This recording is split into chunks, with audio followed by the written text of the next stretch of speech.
Good morning. I'm Chris Wood, editor and publisher of BizWest, and it's my pleasure to welcome you to Workplace Interrupted, the first installment of Life Interrupted, a webinar series presented by BizWest and Delta Dental of Colorado.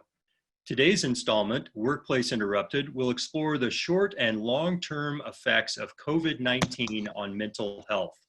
Employers of all sizes have seen drastic changes to their workplace, and predictions say a large number of workers will experience mental health challenges due to social distancing and stress. Our program today will explore in detail what workplaces can do to support mental health as we continue to grapple with COVID-19, all amidst a severe economic recession and calls for social justice. I would like to thank our sponsors for today's program, Delta Dental of Colorado, and Foundations Counseling, LLC. Before we begin our program, I would like to turn it over to Helen Drexler, President and CEO of Delta Dental of Colorado, to say a few words. Helen, welcome. Thank you, Chris, and good morning, everyone. Thank you so much for joining us today for this timely and important discussion around helping and supporting employees and leaders during these unprecedented times. We're going to explore more deeply how this crisis has impacted our mental health and productivity, as well as the mental health and productivity of our employees. I'm Helen Drexler, President and CEO for Delta Dental of Colorado, the state's leading and largest dental insurance provider, and a nonprofit organization with a mission to improve oral health of all Coloradans. Delta Dental is proud to be the key sponsor of today's webinar, and we are also proud to support small businesses throughout Colorado. Small businesses are big businesses to us, and we know that keeping your employees happy, healthy, and productive is very important. In fact, I would say it's essential to your business and to your success. And based on our current economic environment, Colorado needs small businesses now more than ever to thrive, and we want to do all we can to ensure that you and your employees are thriving too. The reality is that many of our leaders and our employees are reacting differently to the pressures of COVID. We have a panel of experts who are going to provide insights and resources on how to ensure we respond to changing employee needs while working during a global pandemic. I will tell you that as a CEO, I found that my usual playbook for leading, managing, inspiring really had to be thrown out the window. I've learned the importance of over-communicating, meeting team members and leaders where they are, and recognizing that we're all dealing with COVID and this recent cry for social justice in very different ways. And our mental health is variable. Yes, we have good days. We all have bad days too. I'm eager to learn more and will be capturing our presenters' insights during the webinar, and BizWest will share those with you after the webinar concludes. Thank you so much for joining us today, and Chris, back to you. Thank you, Helen, and thank you to Delta Dental for its support of the Life Interrupted webinar series. Our panel today brings a wide range of experience and expertise to the topic of mental health and human resources. Sunday Sotomayor is Director of Human Resources for Delta Dental of Colorado. She is responsible for HR functional areas such as compensation and benefits administration, payroll, learning and development, enterprise change management, and inclusion and diversity. Sunday has more than 25 years of HR experience. Prior to joining Delta Dental in 2013, she held similar roles in the broadband, telecommunications, and wireless industries. Chris Berger is the founder and CEO of Foundations Counseling, LLC, which he launched in 2007. With 23 counselors spread throughout 5 locations in Fort Collins, Loveland, and Windsor, the company provides mental health therapy and has developed and cultivated a variety of strategic alliances with businesses, medical offices, law firms, schools, and places of worship to provide support to individuals, couples, and families throughout northern Colorado. Vincent Atchity has not yet joined us, but Vincent is President and CEO of Mental Health Colorado, which advocates for individuals experiencing mental health or substance abuse issues. Jessica Hartung is a mentor, partner, and guide for those leveling up their leadership, their teams, and their communities to a better future. She is the author of The Conscious Professional and founder of Integrated Work, a Boulder-based leadership consulting firm devoted to building the leaders that society needs through real-world work while also functioning as a learning laboratory for innovative work practices. And Betsy Wheeler is Chief People Officer for Otter Products based in Fort Collins. With more than 20 years of experience in human relations, Betsy oversees the programs related to Otter Products' greatest asset, its people. She ensures alignment of the people strategy with the business strategy while partnering throughout the organization to maintain an engaged culture for Otter Products. Welcome to all of our panelists, and we will begin a very robust discussion, I'm sure, on the topic of mental health in this environment. I would advise the audience that you can use the Q&A function of Zoom to send in questions as well. We will have an additional Q&A session at the end of the program. As the title of this webinar reflects, life has indeed been interrupted during the past 4 months. Many employees have been thrust out of work due to the COVID-19 pandemic, either temporarily or permanently. Others are working from home. Others are working amidst social distancing and immense stress throughout. At the same time, issues of social justice and economic hardships add to stresses experienced by the population. And I think I will turn to Chris first with this question. Overall, how have all of these issues affected the mental health of workers? That's a great question, Chris. It's pretty much affected everybody in society. One of the most dramatic pieces of information I received last week comes from a study at the University of Chicago that people in America are the unhappiest they have been in 50 years. As a matter of fact, 14% are genuinely happy. This has taken its toll on people mentally, emotionally, relationship-wise. Some of the things we're seeing on a regular basis and hearing about, anxiety, depression, have increased. Coping skills have begun to move away from some of the healthy to more of the unhealthy, such as addictions and alcohol usage. And the social isolation that has manifested from the social distancing. We are social creatures, and so what we're beginning to see is the long-term or chronic toll over time of that isolation, that need for connection. And so basically one of the things we're seeing as a result of this is people's energy is down, and their sleep work-life balance is really thrown off. And so people are really struggling with how to rebalance and manage their lives in the quote-unquote new world we're living in. Great, thank you, Chris. And I see Vince has joined us. Vince, the question is, looking at the stresses of COVID-19 as well as the issues of economic hardships and social justice issues that have emerged especially in recent months, how have all of these issues affected the mental health of workers? I would love to hear your perspective on that. Sure, and thanks for having me. And sorry, I was running a little late this morning. Well, I mean, it's a good question. And, you know, one of the funny little remarks that I saw circulating in some media platform or another was, don't think of it as you're working from home. Think of it as you're sheltering safely at home during a global pandemic and trying to get some work done.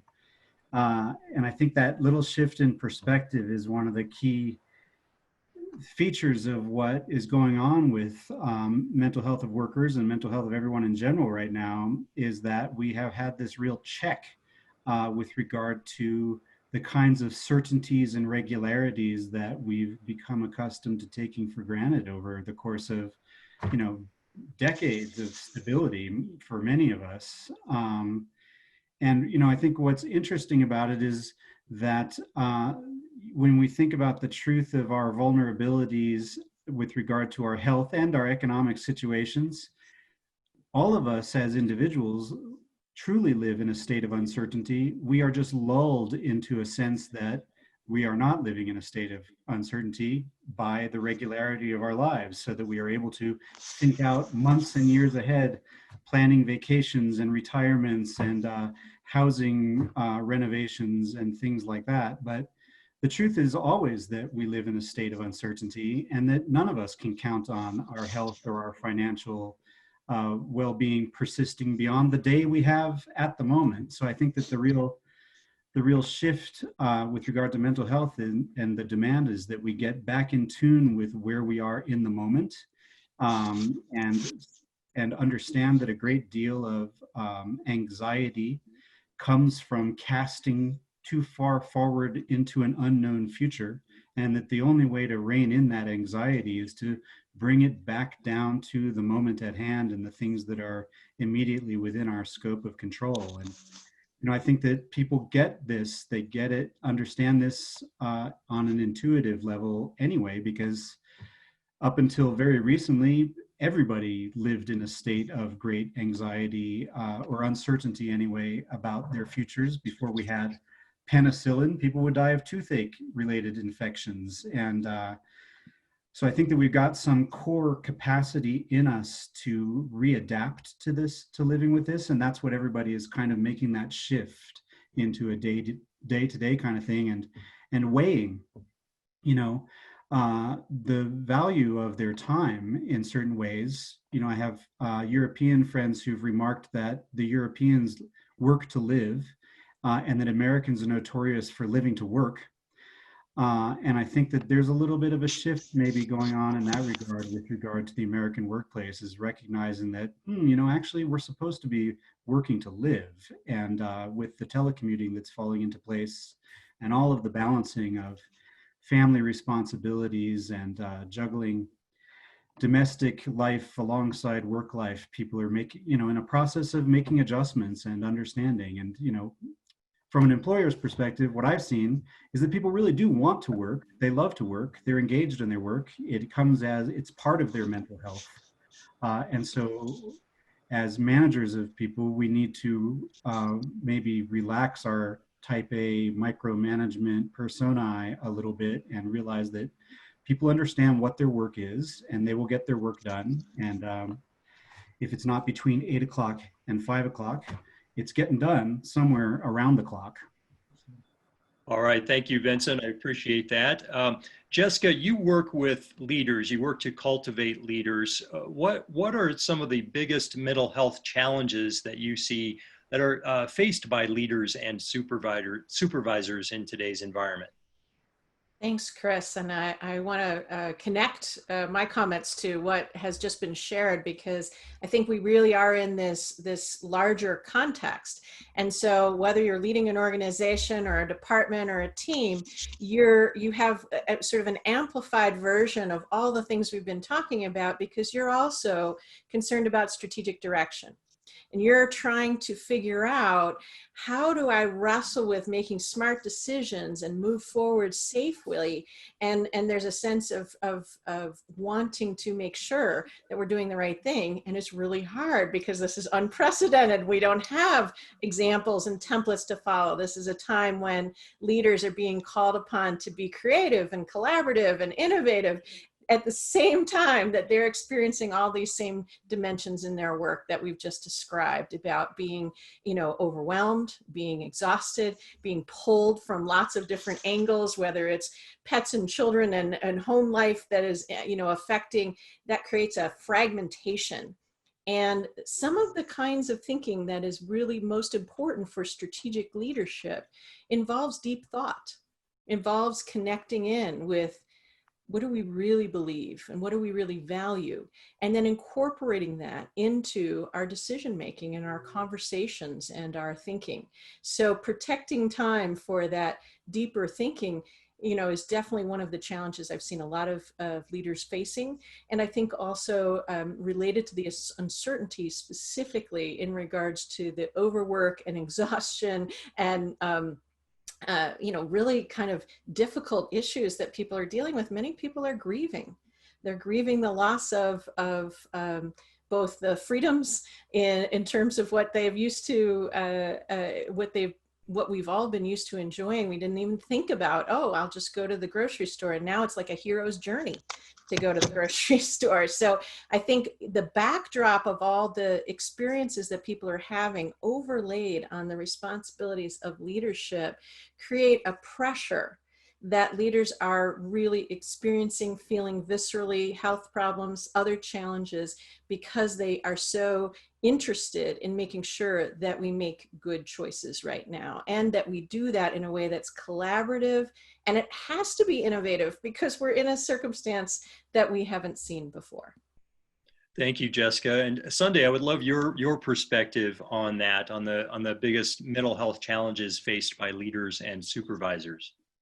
I think Jessica described the landscape very well in terms of leadership and all the stress involved. Leadership in some ways is thankless work. It's critical work for organizations. I would say though, at this time, what I see is this deep appreciation coming from our team members and vice versa, from leadership to their team members, about what we're all enduring and how we're all working together. And it's not lost on our employees in terms of the effort that leaders are taking these days to do all the things Jessica described, to sort out all the business responses and the obligations and the current state of the business while caring day in and day out for their team members. And that shows up in really different ways, but leaders are going to great extents to stay connected and try to determine how their employees are holding up these days, all through virtual means. And in the meantime, their work is all virtual, so video conferencing can take a toll. Zooming all day long can be very stressful and tiring. And of course, I think the net for leaders is they're shouldering everything we've described, all of their personal experiences right now in COVID with their households and with them personally, as well as just the weight of the business, which includes each and every team member and their livelihood and their health. The leaders are having all of that weight, and it's considerable and stressful. So I think at the end of the day, for leaders, it's all about, for them, self-care. What does that look like? Taking care of themselves as they're taking care of their business. And probably the disposition is, well, I can't take time off to do much of that. So how do they keep that in mind, taking care of themselves so that they can best support their business? And the leaders are getting it done, certainly, these days. It's not an easy task. Thank you, Sunday. Chris, Jessica, and Sunday gave a great rundown of some of the challenges faced by leaders and supervisors. What would you say are the biggest mental health challenges faced by employees? Great question. First of all, employees, leaders, supervisors, managers, the C-suite, CEOs. First of all, we're all human beings, so we're all dealing with some of the basics. The basic need for safety and security, and one of the things that employees are struggling with is with whatever the latest number is, 44 or 45 million people that have filed for unemployment in the last 3 months. Really taps into some of those basic core needs that we all have. Am I safe? Am I secure? Is the paycheck going to be there next week? And not only the number of people who've been laid off, but the number of people who live in anxiety and fear right now, not knowing what will happen next week, especially with a lot of speculation about a second or third wave coming down the road. I would also add to that, if we go back to some of the fundamentals of psychology of Abraham Maslow and Maslow's hierarchy, the need for basic needs of safety, but also a need for belonging. And I believe it was Jessica who mentioned grief. People are also experiencing and going through the stages of grief.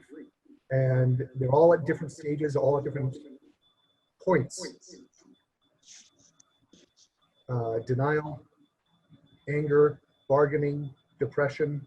Some have moved on to acceptance, but basically employees, leaders together are dealing with a new level of stress, not just the pandemic, the social justice issues, Then we add in the economic issues. We're seeing these challenges manifest, as I said earlier, in the anxiety, depression, and addiction fold. Thank you, Chris. Vincent, what would you say are some common signs of stress for employees working from home? And what are perhaps some best practices for staying well, remaining mentally healthy while working from home?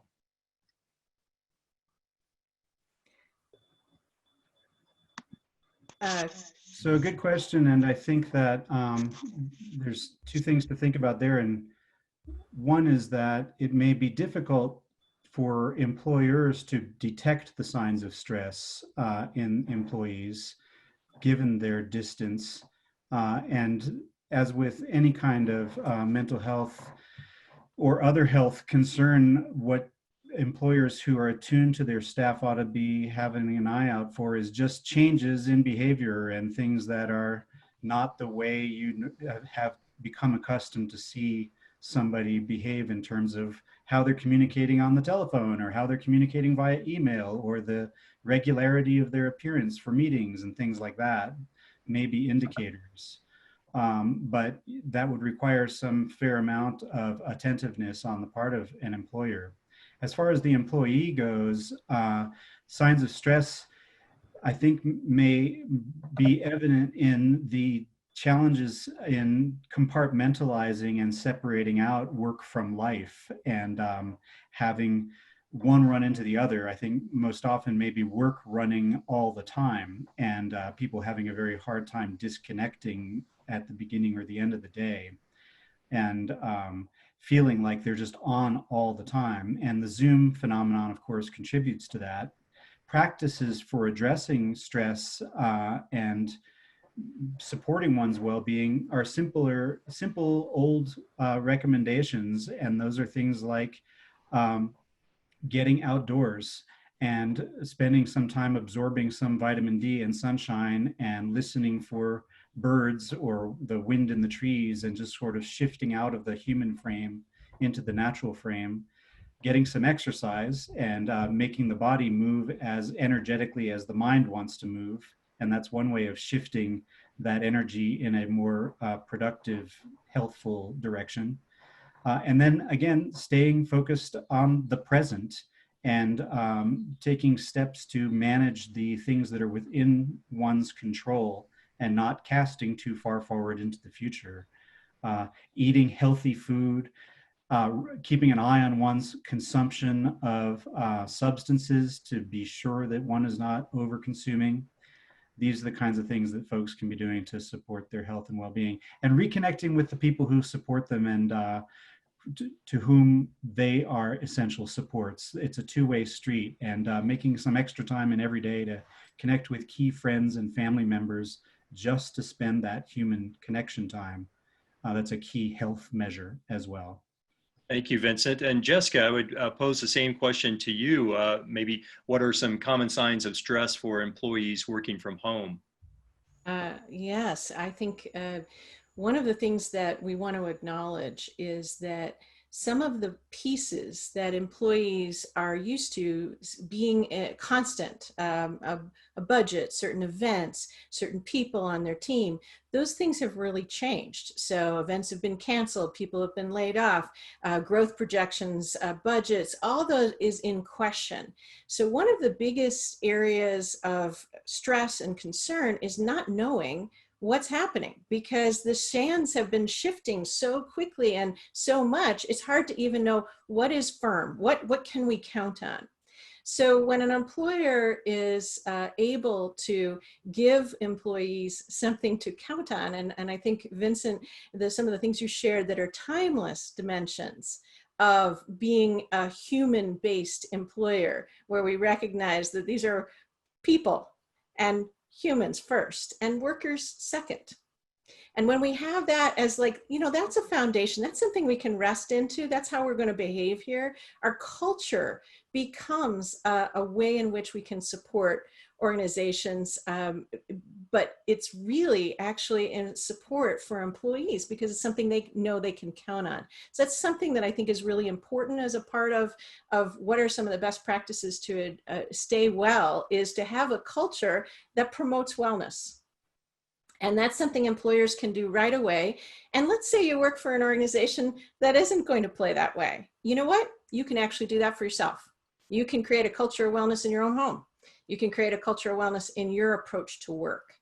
And one of the things I think that is also really important and often overlooked, we've mentioned a lot of important dimensions, but the systems that our companies are run on are not designed for this. The systems, the tracking systems, how we hold people accountable, what we have not set up, most organizations are not set up for this because we need a greater degree of flexibility. We need that human intervention to think about, does this really make sense in the middle of a global pandemic? You know, it might not be the same as it was. So it really, the fact that everything is being called into question is both a source of stress and a source of innovation. How can we make it even better? And so when we engage employees in helping to design the solutions for things that are affecting them, this is another way that we can alleviate their stress, deal with some of the uncertainty, and get work done together in a collaborative way. So that kind of caring relationship and culture that promotes a dialogue where we're actually working together. And of course, we can't work with everybody on everything, but we can get organized about how we are going to contribute, how we're going to engage employees, how they engage with each other, making sure that those lines of communication are set up. That is one of the best practices that I don't see enough organizations leveraging, is the fact that when we structure peer-to-peer communication, or at least we give people good avenues to connect in productive ways, they support each other. And that creates a kind of a ripple effect throughout the organization. So I think when we think about employees and the stresses that they're experiencing, it is an individual experience, but also we really want to look at this collective experience across. And as leaders, we want to be looking at how do we manage for the whole, the systems that people are working in, the structure, and their relationships, not only with their manager, but with one another. Great, thank you, Jessica. Sunday, just when we're getting used to working from home, some companies are now beginning to reopen. What are the biggest concerns and some ideas for managing that transition?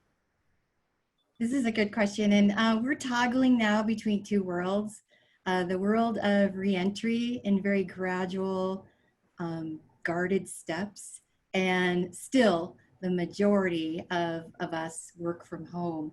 So vast majority of our workforce is still working out of their homes. And as of June 1st at Delta Dental, we began this reentry process in a very phased, conservative approach. 15%, which is really 30 out of our 200 team members, are now back in the office in a bit of a rotation basis. And if you can imagine, sort of the context for those 30 are that these are 30 individuals that do sort of office critical work for us, help to answer the phones that for our members and our constituents. And so these are functions that are really most effective and efficient for us to have in the office as we can. But a small group of individuals, and obviously these are not team members that would be part of vulnerable population or have vulnerability in their households. They're not individuals that have critical child care issues. So we've been able to work together with this small population in what we call lovingly referred to as phase 2 of our overall reentry plan. There are 4 phases, and phase 1, by the way, was stay at home lockdown with very few individuals, like 1 or 2 in the office. What we find is critically important from our team members' perspective, and we hear this through our surveys. We do surveys, and we do them more often these days than we had in the past even, but we understand that, of course, safety and health is their top concern, so it's our key priority for this time. We talk most often in all conversations about safety and health. And for them, we've heard directly that they want to know that what our cleaning services are all about. They want to understand those details. They want to understand that we do deep cleans as recommended by CDC for any possible COVID case that surfaces, and or as needed basis. So we put a lot of emphasis on simply just the cleaning process for our office space. A couple other key things about our reentry plan. First of all, we have what's called a health committee that we put in place at the onset of COVID. It's not fancy or lofty. It's a small group of leaders that first and foremost worked on the response for how do we care for our team members? How do we get them home as quickly as possible to work from home safely? So that's how it started. We're putting just as much care in our reentry process as we did in terms of how to nestle them safely into their homes at the beginning of lockdown. We recognize that at any time in our phased approach, we may have to go backwards. We may have to retreat to phase 1 and bring people back into their homes. We just are working this fluid plan, and each and every day getting a sense for what we could do better, and taking our survey data, which is at least every other week, from those, especially those in the office, to make improvements on how we support them and their health. And the other thing I would say is cleaning supplies, that every team member has them at their workstation has been a very big focus, as well as the right safe social distancing between our workstations. So those details matter.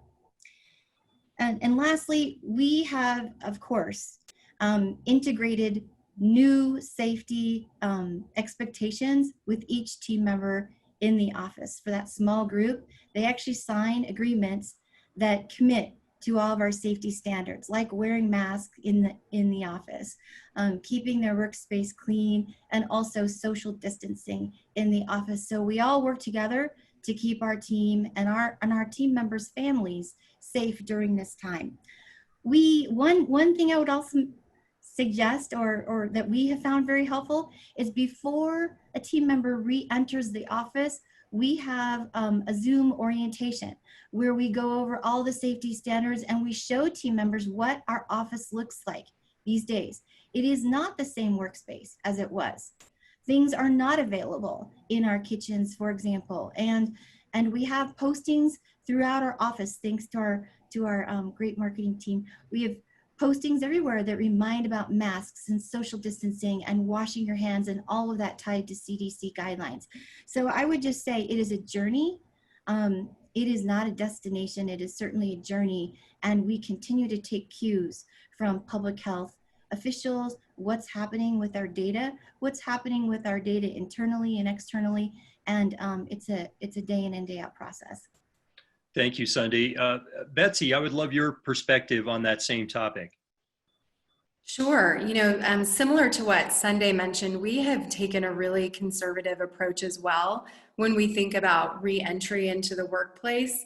So, we really looked kind of at our roles and said, what are the roles that really need to be in the office right now? And then we looked through similarly, the safety protocols. There's so much around the regulatory and safety piece, around symptom screening and social distancing, the office layout, even things as simple as, gosh, you don't want multiple people in the elevators.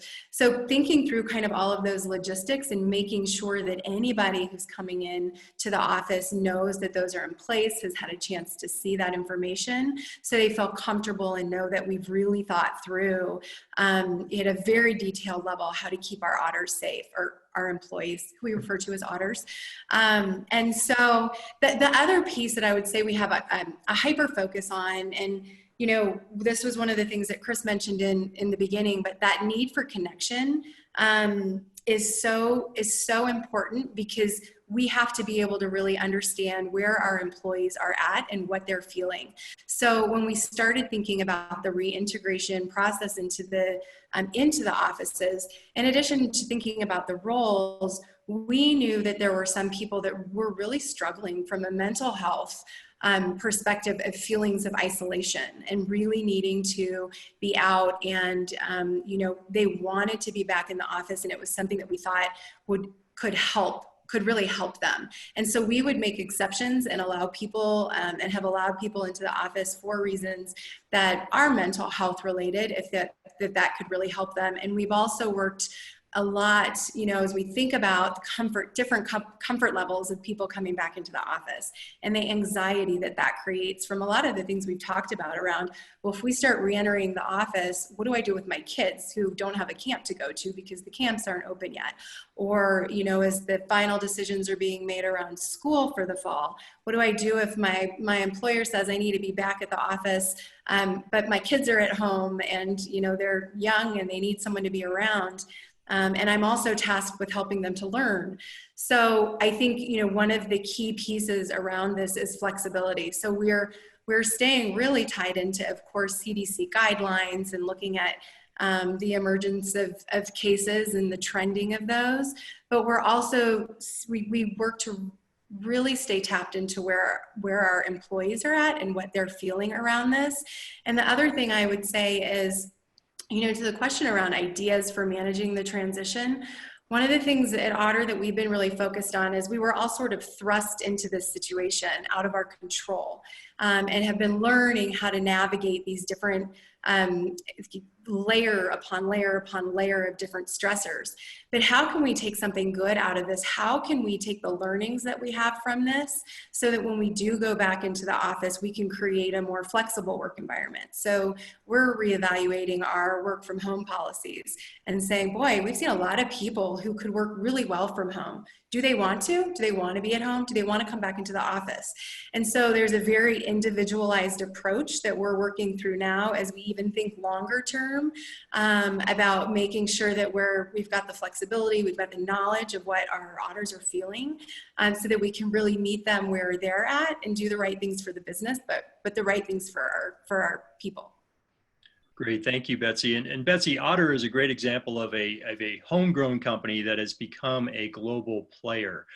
What are some unique challenges that human resource directors of global companies are facing in terms of workplace mental health and wellness?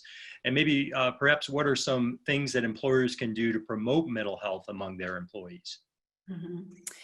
Yeah, so I would say, as we think about companies that are managing globally, there's different regulations, and when we think about mental health and well-being, and there's sometimes more flexibility around sharing best practices there, but there's differences also in cultures and how people, the comfort level of people talking about mental health. And so one of the things that we try to do at Otter is make sure that people know it is okay to talk about and reinforce that relationship. Our leaders, they work really hard, especially right now, because we're not able to be in the same place, at being intentional about understanding where people are. And this is globally, this is an expectation we have of all of our leaders. And it's an expectation, but it's also something they want to do. But one of the things that we found is really sharing those learnings across borders. So there are some things that some of our regions have started to do. For instance, in Ireland, they started wellness hours. So at the beginning of every day, they have an hour that is really focused towards wellness. So that may mean different things for different people. For someone, it might mean that one extra hour they can have with their family to connect. We also have people that do online yoga. So we have some of our Otters, who will facilitate an online yoga class or meditation that people can log into. And then the other piece is, making sure we're continuing education. So we have an Otter Women's Network called OWN, and that group brought in a mental health professional to talk about things that are specific to women, perhaps, and tips and tricks and things and learnings that they can share to try to help to navigate those, and then also sharing with one another. And I think that was one of the things that Jessica mentioned earlier, but where we can have employees because they want to. We're trying to all navigate this ourselves and find out how we can stay well ourselves, but when we can help others with things we've learned, that feels good too. And so we have a lot of forums where Otters can share their learnings. We've got resource sites where people can actually post, hey, here's some different crafts I've picked up. Here's some different sports camps resources of sports camps that I've learned are open, or other summer camps that your kids might be interested in. So all of these things that we can do, and some of them are more local, some of them certainly apply globally, but where we can leverage those learnings from one another, we've seen a lot of positive movement with that. And to that as well, we have what we call the Otter manager community. So this is where we get managers together on a every other week basis to talk about some of these topics and how they can navigate those, but very importantly, how they can support their team members. So when we think about what are the things that are important to support your team and to know from working from home, or mental health was one. How can we help our team members during these times? And these are ones that our global Otters participate in as well. And then one other piece that I would mention is we don't want to forget, there are some core values that we focus on at Otter that are consistent, that we want to continue to reinforce and do. So servant leadership is one of those. So we now, on a more frequent basis, it's a virtual meeting around recognition where Otters can recognize one another. And I'll tell you, how people feel when they come out of that is amazing. Even if you're not one of the people that was recognized, to see this love and compassion flowing through across regions and in regions is something that can impact mental health and how people are feeling in such a phenomenal way. So it's thinking about things differently, getting kind of out of the box, and thinking about things that continue to reinforce your culture and connection amongst your teams. Great, thank you, Betsy. Sunday, I'd like your perspective on that question, but before you respond, I just want to remind the audience that you can use the Q&A tool in the lower right side of Zoom to submit any questions that you have. So Sunday, your thoughts on that question? Well, you know, we're all about Colorado, and so we don't exactly have some of this global perspective that I think Betsy describes so well, and fresh ideas coming from all over the world. And yet some of these needs and some of these opportunities are universal for us. We have seen all the impacts and experiences of stress, and so we do some things here at Delta Dental that are kind of similar in terms of what Betsy described, but maybe a bit different from our perspective. We have, culturally speaking, we have a group called the Smile Squad. And so they're all about supporting and making connections. And that through their lens right now, it is about making connections virtually. So we do water coolers that they support, and leaders do their own water coolers from time to time, but it could be coffee chat kinds of water coolers or Zoom bingo. We have some of that going on, and it's just enough to get people connected where they join a water cooler and they might have one of their children in their laps. They might just, again, be themselves at home, but making that connection with colleagues that they really miss at this time. And so we're doing that. We're doing town halls. We're either doing all team meetings or town halls every other week without fail. And there's always timely topics, and there's lots of chatting going on in our sort of everyone, the whole system in the room type of thing. We had, at the very beginning of this coronavirus crisis, we saw need coming up, critical financial need within our team. And so we set up an coronavirus emergency fund for our team members. And there was based on criteria, but just the basics. If they were having trouble making their housing or their rent or utilities. And what we found from many of those requests were the experience is, my household has grown, it's expanded. Now I have extended family living, and food costs and utilities and everything going up. So we had donations that we immediately started to deploy. That's an example of us. The comment was meeting the needs at the very basic level, the Maslow's hierarchy of needs. We talk about that as an HR team often. Where are we operating? We're operating at the basic needs often, and that is just an ongoing focus. But back to like how other ways we're supporting as a company, we for informal walking programs through our wellness program. But even if a company doesn't have a formal wellness program, to Jessica's point, you can do things like that. You can gamify walking.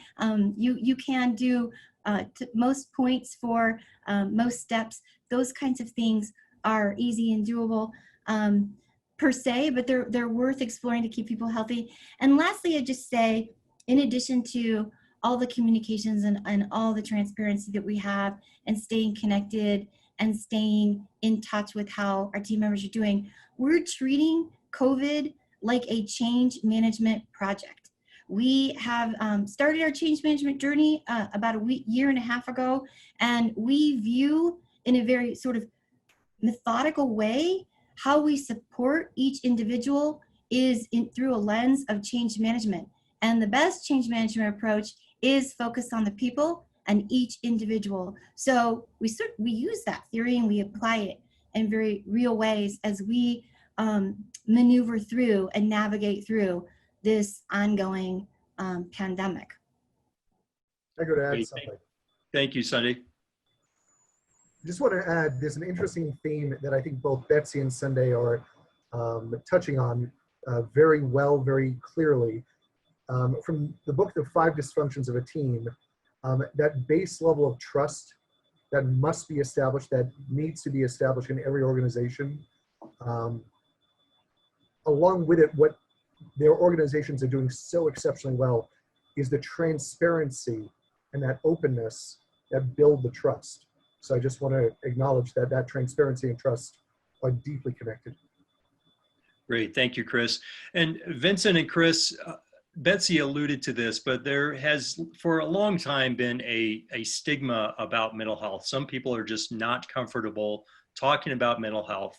What are some ways that employers can help reduce that stigma? And I might go to Vincent first and then Chris.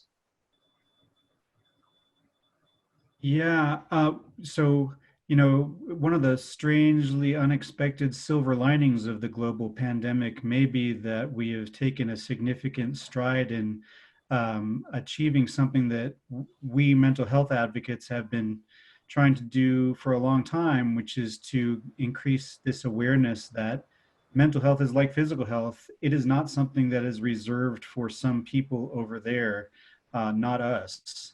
It is something we all have in common, and nobody can count on mental health that is always perfect from one end of life to another, any more than we can count on perfect physical health from one end of the life to another. And in the context of this pandemic, we see and hear a whole lot more of people asking people genuinely about how they're doing and stopping for the answer, as opposed to the old, hey, how you doing? Walk on by kind of approach that we've taken culturally for as long as I can remember.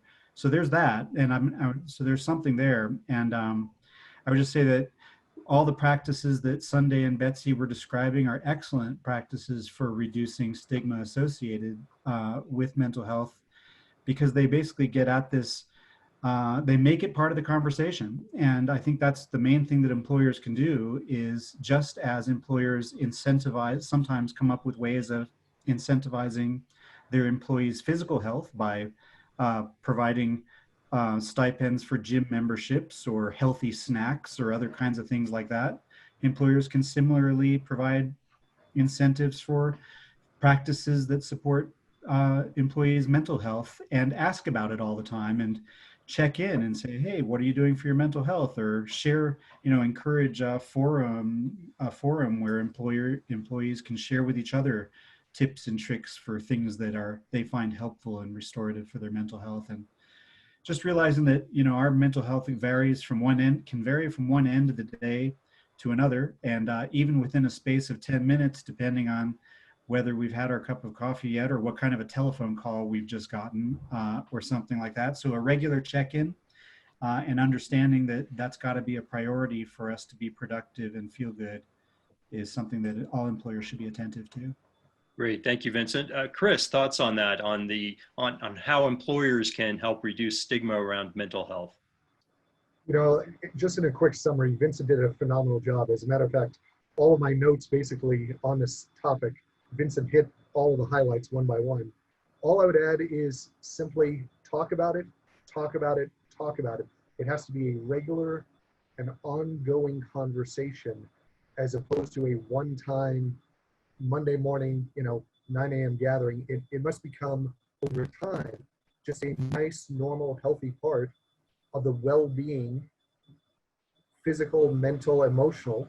And the more we talk about it and normalize it, the less over time the stigma will eventually fade. Great, thank you, Chris. And Jessica, I'm wondering, what are some key things that supervisors should consider when managing remote workers? Ooh, now that is a topic that I must say I do adore. But before I hit on that, I just want to follow up on this last question about the stigma. I was having a networking meeting with an executive a few weeks ago, and I said, how's it going? And he says, I'm getting 9 hours of sleep a night. And I've got the little tracking thing with my watch, and he was showing it to me. And I thought, this is new.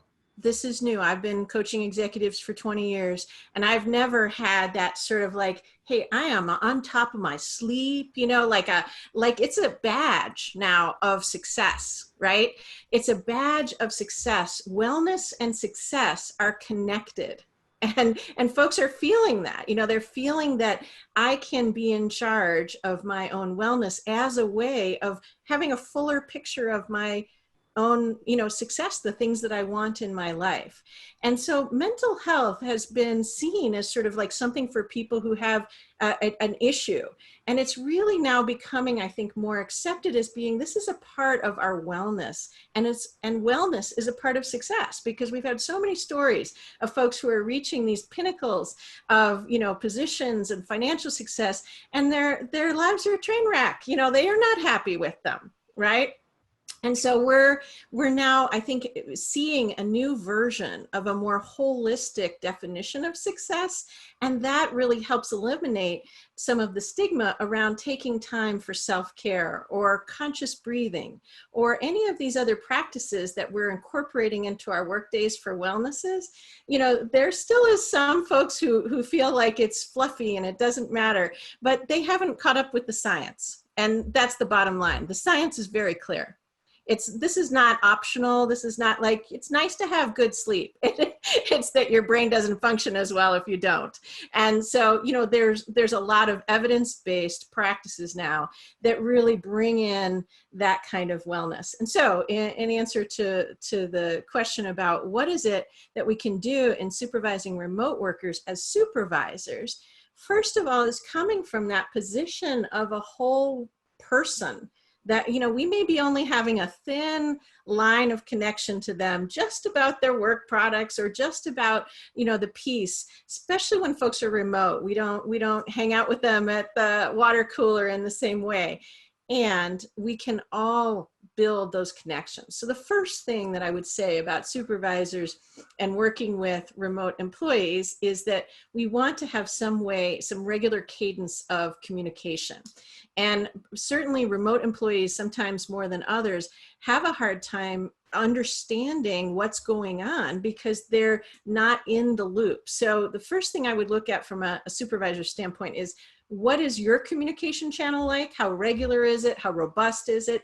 And where's this remote worker getting their information flow from throughout the organization? And really want to emphasize this one, how is the information from the remote worker infiltrating and influencing and affecting the rest of the organization? So it used to be way back, I was a telecommuter in the 80s. And basically you were just like your own little satellite. And if you got some information to do your job, you were lucky, right? But there wasn't a sense that you were able to influence the organization at all. You were actually cut off from influencing the organization. That's not the case today. Things have changed. And now it is a two-way street between remote employees and the organization. There is an influence in both directions. And as a supervisor or a manager, you're the caretaker for that. So you want to set up communication flows so that your remote employees can be incredibly valuable members of the team who are influential on the organization, as well as influenced by the changes and shifts in the organization because they're informed. So let me stop there. And this is a topic I really love dearly. I used to teach on how do we manage the people we rarely see.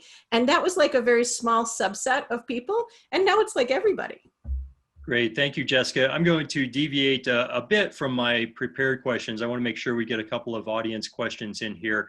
There is some overlap, but one of the topics that has come up with the audience, and it came up in our preparation, Chris, was handling introverts versus extroverts. Some individuals, introverts, for example, might thrive in a work at home situation, but others do not. They need that personal connection with coworkers. What are some warning signs, Chris, for employers and managers to look out for to help them identify workers who might be having a difficult time? And how do they handle the difference between introverts and extroverts? And we just have a few minutes left here, so we want to be brief in the responses to these remaining questions. Sure. So there's a running joke I've heard variations of, but introverts right now are in heaven, and introverts just need to be kind to their extroverted friends who are struggling right now. One of the fundamental resources or tools we use, many people are not aware of it, is a phenomenal book called Quiet by Susan Cain. One of the challenges that a lot of people face is not actually understanding their own team, their own employees.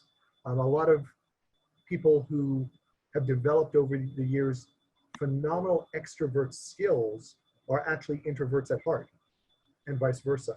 So one of the very first and fundamental aspects of a leader, supervisor, manager is simply understanding their team and understanding them individually as well as collectively. Number two, along with that, is not all introverts are built the same and not all extroverts are built the same, and it's actually more of a continuum, and we're all located somewhere on it as opposed to a black and white extreme. And so understanding and talking about what those needs are, introverts tend to get their energy from more time alone, more isolated events, but they still need to connect with people like everybody else. Extroverts tend to get their energy through the connection, but again, they also need time alone. So fundamentally, it's again having these conversations and understanding where people's energy comes from and what they are doing to get those needs met. On the home front, family, but also friends, and then also coworkers. And there's also a dramatic difference I would point out between small businesses, medium businesses, and large businesses in how that manifests, because small businesses have certain unique challenges, but they also have certain benefits when it comes to the introvert-extrovert equation, whereas large businesses have their own unique challenges and benefits. Great, thank you, Chris. And Betsy, you alluded to this, but this was a question that came in from the audience. How should a company balance its expectations for employees who are having to do so much at home, juggle kids and schools, all of these different things? What can a company expect, or how should it readjust its expectations for its employees? Well, Chris, I think that comes a lot down to that flexibility and understanding the needs of individuals. So, and giving people grace. So we've talked a lot about that, of the things and the ways we might have received things from people, whether it be deadlines or the way someone communicates, those might look a little bit different now. And understanding that there's, we have people when we're in our meetings have, kiddos pop into the screen or a dog jump on a lap. And we wanted to make sure that people know that that's okay. And it's actually been an opportunity to get to know one another better. So one of the things we've been really trying to work with is let Otters know we don't know everything that's going to unfold, because we don't, but we commit to making sure that we're listening to the voice of our team and that we will be flexible, knowing that everybody needs different stuff. So some people don't have kids, but maybe they're taking care of a loved one, or maybe they have other responsibilities that have shifted because of COVID or the civil unrest that's occurring. And so I think as an employer, acknowledging that and really truly having a commitment to mutually working together to get work done in a good way. Great, thank you, Betsy. And I want to ask one more question here. This is one that has come from the audience, but in this time of recession, many employers are forced to face the possibility that they will have to do layoffs, perhaps now, perhaps later.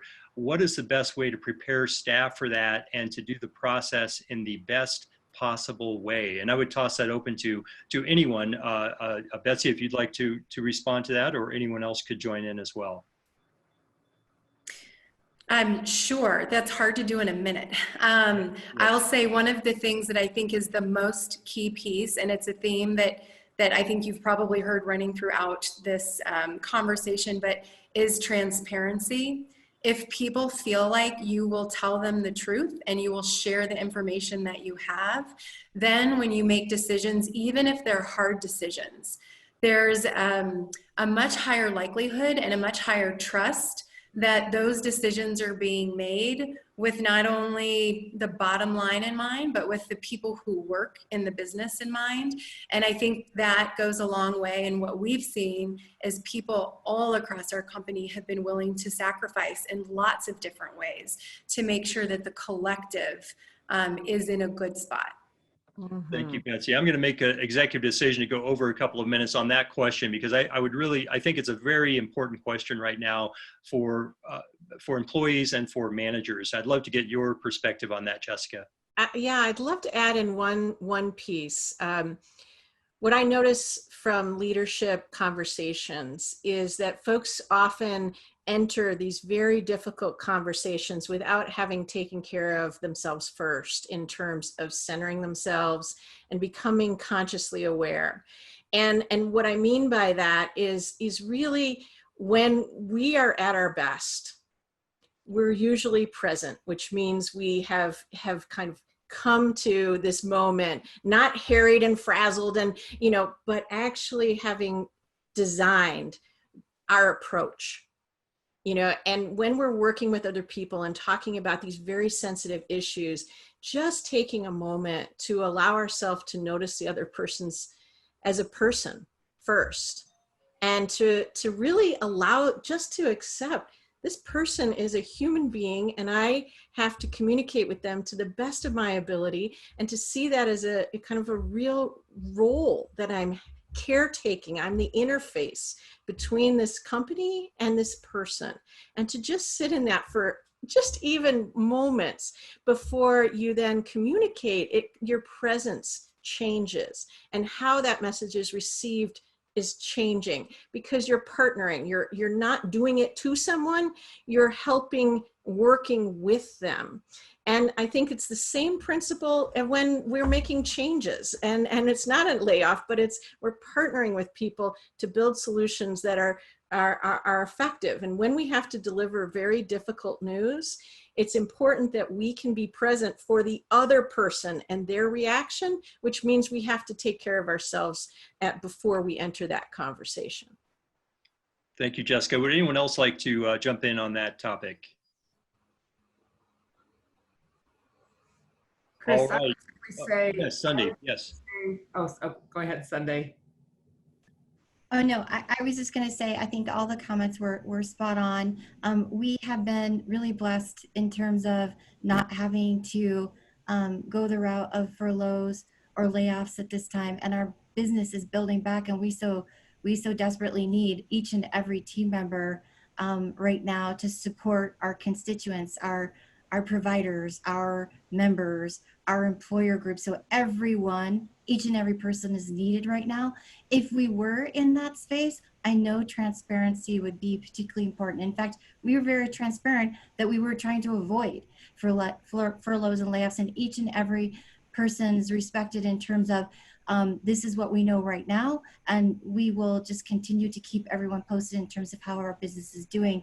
So we'll just continue with that transparency, but I think respecting the individual right down to the core and showing as much care and concern in that process is critical.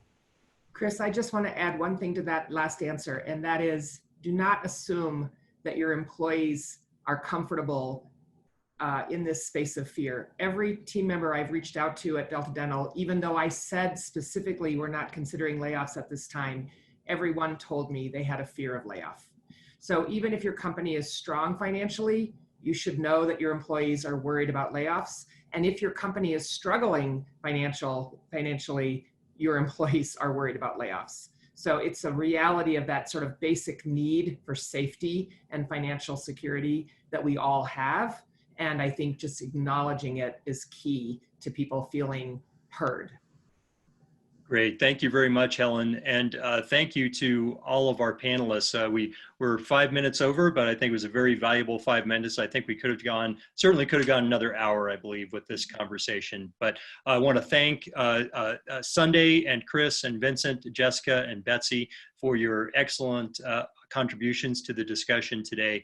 It's been a very valuable conversation, and I think that's the fact that we've gotten so many good questions from the audience is very telling in that. So thank you all very much. Next, I want to thank our sponsors, Delta Dental of Colorado and Foundations Counseling, LLC. Thank you to Helen and Sunday and Chris for your support of this program. It's essential for us to be able to provide this resource for our audience. So thank you all very much. And I want to let you know what's next. We have more with our Life Interrupted series for the Workplace Interrupted. Webinar survey will be sent to all attendees, and an archive recording will be available to all registrants. And as Helen noted at the top of the program, we will be providing some tips for everyone, some best ideas as a takeaway for this presentation. We have a few upcoming BizWest events. The next in our Life Interrupted series will be Small Business Interrupted. That is on July 9th. We have our Bravo Entrepreneur Awards on July 22nd. And our COVID-19 series, Managing Your Cash During the Crisis, July 30th. I think that can also lead to some mental health stress for employers managing cash during this environment. So I want to thank everyone once again, and we will see you next time.